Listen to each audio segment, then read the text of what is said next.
فلما بلغ معه السعي قال يا بني إني أرى في المنام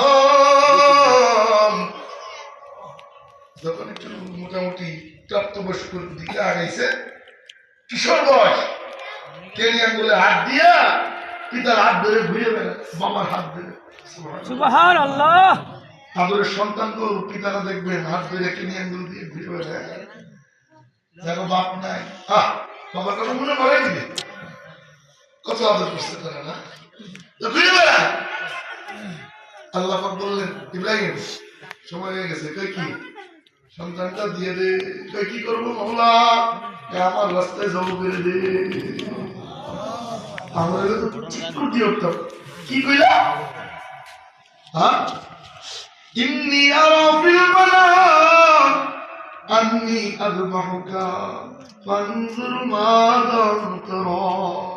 ইব্রাহিম আলাইহিস সালাম সন্তানকে ডাক দিয়ে কয়, সন্তান রে, মালিকের হুকুম, আমি স্বপ্নে দেখি তোরে জব করতেছি, মালিক চাইছে তুই কি বলিস বল।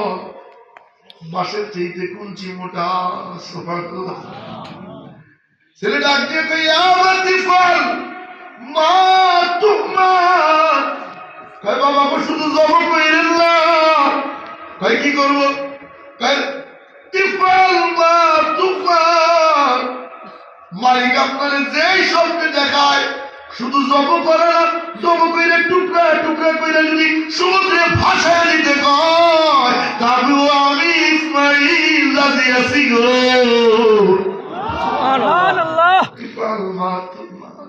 যা মনে চাই তাই করেন, আমার কোনো আপত্তি নাই, আমার কোনো আপত্তি নাই। কয় বাবা শুধু তাই না, আপনি কোনো আফসোস করেন না, আপনি কোনো চিন্তা করেন না, সাতাজিদুনি ইনশাআল্লাহ মিনাস সাবিরিন।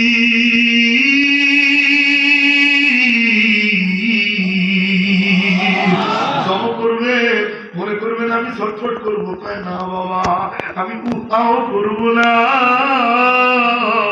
তাই কেন? মালিক আমার পছন্দ করছে গো, কোটি কোটি মানুষের থেকে মালিক আমারে ভালোবাসছে, নাইলে আমারে কেন জব করতে বলবে? একবার না দুইবার নয়, 1000 বার যদি মালিকের জন্য জব হইতে হয়, আমি ইসমাইল রাজি আছি। এরপর তো ঘটনা সবাই জানেন, আল্লাহ পাক কুরবানি